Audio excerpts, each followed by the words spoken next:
Hey Waffle Gang, I do hope you're well. My name is Mark and today we're checking out some more Reddit stories, and if you do love a Reddit story, why not consider hitting that like, subscribe, maybe that notification bell too, and let's crack on with today's first story. Much love, guys. Now this story comes from a string of numbers from the relationship advice subreddit, and it says, my 27 female blind date, 30s male, beat up a homeless person who called me a name and ran away. Apologies if this isn't the right subreddit, I'm all over the place. I'm kind of in shock a little right now. I've recently gotten into motorcycles and go for rides every day to practice. I pulled up to a spotlight and someone pulled up beside me. We talked for a minute and I gave him my Snapchat info because he wanted to go riding sometime. We talked for a few days, scheduled a quick ride for this evening. I'm getting divorced from an abusive man and taking social distancing seriously. So this is all I'm comfortable doing. I didn't tell him about the divorce or my past because it's simply a motorcycle ride, you know? We finish up the ride and stop at a gas station so I can get a drink. We both left our helmets on in lieu of masks, and as we're walking out, a homeless person asked me a question. I didn't hear what he said. I wear earplugs and have a helmet on, so I turned and said, "Huh?" He asked me for change. I said sorry, but I don't have any, only my card. He then called me a bitch. I turned away to keep walking because who cares?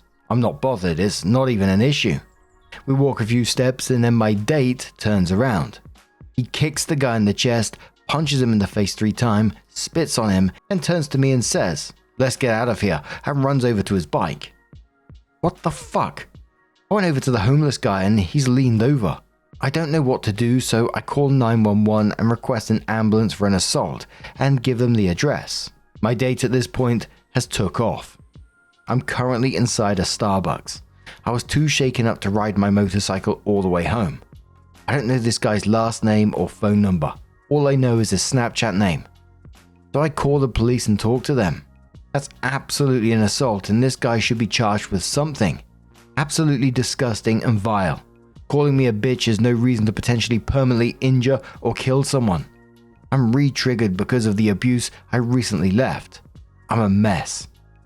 The first commenter says to OP, don't go out with people whose name you don't know. OP says that should be obvious, right? I thought this would be a harmless, simple, casual ride. I've been out of the dating scene for quite some time and that thought never crossed my mind. Sinister says, you're a good person. I love your reaction to this. Every step of the way, really. A homeless guy calls you a bitch. It's not the end of the world. You're an adult, so who cares? Biker guy you're on a date with beats up the homeless guy. You instinctively go to help the person who has been hurt, despite that person giving you no reason to show them sympathy. You're not impressed, turned on, or flattered by the violence. You do the right thing and call the police because violence is never okay, and should never be an acceptable response to insults or defending the honor of a lady. You're disgusted by violence and have a strong desire to see justice done. And to top it all off, you practice impeccable social distancing. Jesus, you're a fucking model citizen. I want to live in a place just surrounded by people like you. Imagine how awesome society would be if no one was a piece of shit and everyone was like OP. It'd be utopia. R/relationship advice would be boring as shit, but that would be a small price to pay for living in paradise. So OP did update the post and said, hey all, my last post got a lot of attention and was quickly locked. Throughout the night he called me and sent me about 50 messages on Snapchat. As I said in my last post, I recently left an abusive relationship and I'm going through a divorce. That being said, I know the importance and having backups upon backups. I didn't block him so I was able to gather evidence. I spoke with the police and handed over what information on my date that I could. I looked up his SC screen name and was able to find his Instagram and other social media. I got his phone number too. The officer told me the homeless person went to hospital after all. They took my report and will be keeping all my information anonymous because of my history, which is a blessing and a huge relief. The story is that it was witnessed by bystanders. According to the officer, my date is claiming I got my butt grabbed by the homeless guy. Oh honey, if that were the case, I still would have walked away. Does a butt grab equal that amount of violence? I don't think so. It's not his job to serve justice on my behalf. I have a case number and the city is moving forward with pressing charges. Biker guy is blocked on all platforms. I called my domestic violence advocate and moved my therapy appointment up to today. Red Biter says, "Thank you for standing up for that guy. Homeless people are one of those that fall through the cracks. If it weren't for your intervention, this would have been another silent crime. You're a wonderful person." Opie responds saying thank you. The officer told me most transient/homeless people do not report these things. Street credits, trying to fly under the radar, among other things. I myself was homeless up until very recently. If something like this had happened to me, I wouldn't know what to do either. A nameless taken says, "Hey, this is a bit unrelated, but do me a favor, okay? In the future, please don't go on any kind of date with someone unless you have their full name and phone number. And I've verified that's accurate by Googling the person/social media that's not anonymous. And I've shared that info with a trusted friend that knows when and where you're going to date. This whole incident was scary, but the scariest part is that you had virtually no info about the guy when it went down." Opie says, "You got it. I don't think I'll be dating anyone for a long time either. I didn't consider this to be a date initially. It was barely even a friendly hangout. It was simply a motorcycle ride. We met at a Target and rode around for an hour. My internal scope/perception of things is definitely off. I'm going to stick to solo riding or maybe with other women riders." Commenter says, "Does a butt grab equals that amount of violence?" The commenter says, "Yes. Grabbing someone's ass is sexual assault. If you sexually assault random people, you deserve what's coming to you." Opie replies saying, "Why is it up to him, the date, to decide what the homeless person deserves? Shouldn't I, the victim, be the one who decides?" Edit to add, is there some kind of glitch in the simulation, or do you believe women truly incapable of making decisions on their own? If I wanted his ass kicked because he grabbed my ass, I would do it myself, or ask my date to kick his ass for me. Same goes for calling me a bitch. It's not his job or role to unilaterally decide how and to what degree justice would be served. But now I'm going to turn this one straight to you guys. What do you guys make of this situation? How would you deal with it if it was you? Let us know your thoughts down in the comments below. And let's move on to another story.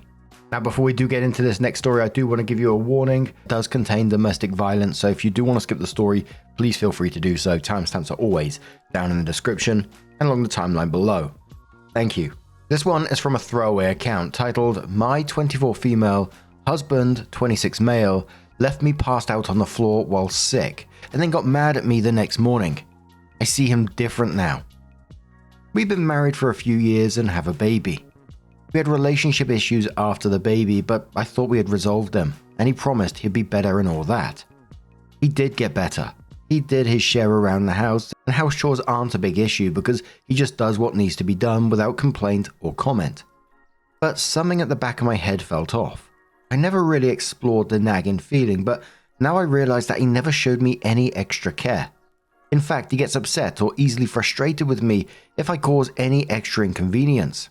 Not sure how I didn't notice until now. So 2 days ago, I think I got sick. I was feeling that gross, thick skin feeling and vertigo, lightheaded, I don't know. And by the time I was shivering and freezing, I was able to function, so I didn't think much of it. Complained to my husband about it, and then we went to sleep. Yesterday, I woke up feeling like my bones were lead. I don't know how I functioned yesterday, but it felt like autopilot. My boss messaged me with some tasks, so I did them on my phone before my baby woke up. Rolled out of bed and somehow took my sister to school. Came back and worked some more. Usually, I have the energy to flip between being a mum and working, but yesterday, I just laid on the floor to work while my 1-year-old watched some Miss Rachel, then had to pick up my sister from school. Come home to make dinner, and by the time my husband came home, I felt dead on my feet. Anytime I moved, it felt like I was lagging and my body couldn't keep up. I told my husband this a few times. We ate, I put away the leftovers, and put the baby to sleep while my husband went to his office to do some quick work. After this, I don't really remember because my brain was foggy. I found myself in his office, we exchanged a few words, but I don't remember what, and the next thing I knew, I woke up alone in his office on the floor. I felt so heavy and out of it. It took so much effort to get up, but when I got out, all the lights were off, the kitchen was not touched, and he was in bed. I just stood in the kitchen and realized he doesn't care. I already knew he wasn't going to clean the kitchen tomorrow, and that he didn't care I felt off. I had a busy day planned and I didn't have time to wash all the dishes the next day. So I loaded the dishwasher and then went to bed. I laid down and 5 minutes later, my husband very angrily told me to turn off the lights in the kitchen. At this point, I had no energy to deal with him, so I ignored him and fell asleep. The next morning, today, I woke up covered in sweat, but that gross feeling was gone. That's when I realized that I was sick. My husband was upset with me. He wouldn't talk or look at me and was stomping around. I tried to ask him about yesterday, but he just grumbled and said something about me confusing him. Everything from yesterday caught up, but I just can't see him the same. I realized that he has never taken care of me or done anything that was inconvenient for him. I've been sick before and every time it's the same thing. He gets upset at me somehow. After I had a baby, he was upset that nothing was kept up around the house, yet got angry with me when I fainted from overexertion at 2 weeks postpartum. I remembered him yelling at me that I did this to myself and it's my fault for not taking care of myself. Even though just 2 days before, he was telling me that he was angry with me for not keeping up with laundry and that I needed to clean the kitchen because it was starting to smell, and he didn't want to cook anymore. Don't even get me started on how he never woke up at night. All these memories hit me, and I'm just disgusted by him. How did I not see this? What do I even do? I'm going to stop here before the post gets too long. Edit, he just texts me saying he's beat and could barely brush his teeth this morning. I don't even know what to respond. I can't believe I took care of this man every time he got sick and after 2 surgeries. Now, I don't think I really need to say what most people are going to say in this situation, do I? Because it's bloody obvious. He just left you on the floor, not knowing what happened to you, completely passed out. I'm guessing walked around you or walked over you or whatever, turned the lights off and went to bed thinking she can deal with it herself. And I imagine this situation is, well, it sounds like it anyway from what Opie's been saying, is the straw that broke the camel's back. It's something that's been happening for a very long time. I mean, he did it when you was 2 weeks after giving birth? It's one of those situations that we see time and time again in these subreddits where it's just the fog is starting to lift from around you and you've simply had enough. But I do think OP needs to be careful and look after themselves at the same time, especially with this kind of behavior. It's really worrying, right? Desperate to Not Dream says, you didn't leave the room. He did. That means at some point you were laying on the floor and he walked out and left you there and just went to bed. Arse of Valhalla says, great name by the way, and turned off the lights on her too. So he knew she was laying there, didn't freak out about any of it, just turned the lights off and went to bed. Then got mad at her for leaving the light on. Like this man actively hates her. Liza Breathe says, she could have fucking died there. Worldly Thing says OP needs to see a doctor. OP, you're kind of putting your husband's feelings and convenience and needs before your own and your child. What if you fell with your child and he wasn't there? You need your health. Don't wait for him anymore. Scroll Girl says, read your post, reread it again, print a copy and hang it on the wall if you need to. This man does not care about you, and you know that. At least go stay with a family or friend for a few days to get help with the baby while you recover and get your head together. Refrigerator Fun says, wait, you passed out in front of him and he just left you laying on the floor. I'm usually a work on things advice giver, but not here. Get a lawyer and figure out how to get out of there. Opie says that's the part I'm a little confused about. I have no idea what happened. I've only fainted once before, so I wonder if I just laid on the floor. He wouldn't talk to me this morning and I kind of don't care to find out because it doesn't really matter. He left me there anyway. Refrigerator Fun replies saying, yeah, none of what you described is okay, and I wouldn't want a child around someone with those beliefs and behaviors. So it was a month later that OP did update the post and says, hi, so I'm still alive. I've had a surprising amount of people message me a week or two ago, and it's very kind of you people to care. I'll go right into what happened. I went to the hospital that day, since a shocking percentage of people suspected he could have messed with something, but no. The doctor said nothing came up, but he did say I had high blood pressure and recommended me to a cardiologist. I still have a month left before the appointment. When my husband got home from work, he was acting like everything was normal. I wanted to see if he would inquire at all about my faint the night prior, but nothing. So after the baby was settled for the night, I asked him why I woke up alone in his office. He got instantly angry with me and seemed annoyed I even brought it up.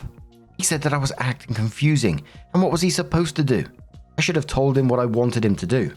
I told him about my visit to the hospital, and he said that going to the hospital is a little much. I told him the doctor said I am showing signs of heart issues, likely caused by stress. He blew up on me, yelling that I'm causing my own early grave and that it's my fault for not taking care of myself. With that, he closed himself in the room, leaving me to clean up after dinner alone again. Except I decided that I wouldn't, so I went on the couch and watched a movie. He came out suddenly friendly and flirty. He tried to lay with me and ask what I was doing.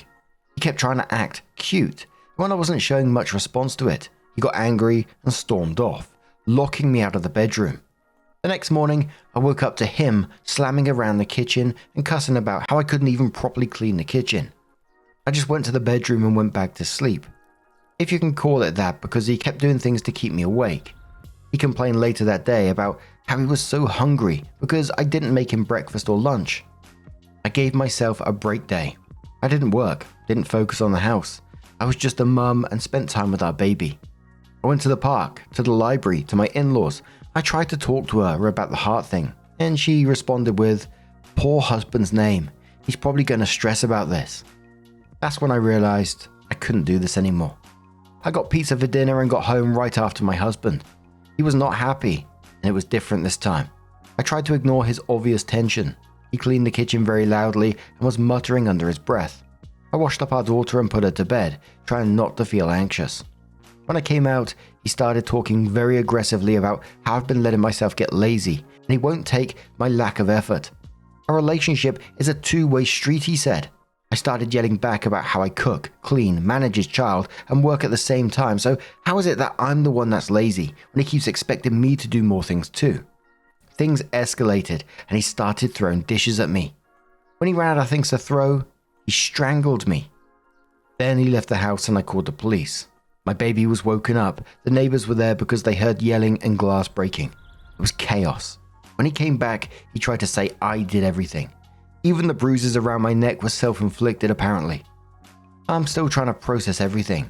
It all happened so fast. Sometimes I wonder, what would have happened if I just sucked it up and didn't rebel? Would our relationship be fine? I have my first therapy session scheduled for next Tuesday, so I guess I'll talk about it then.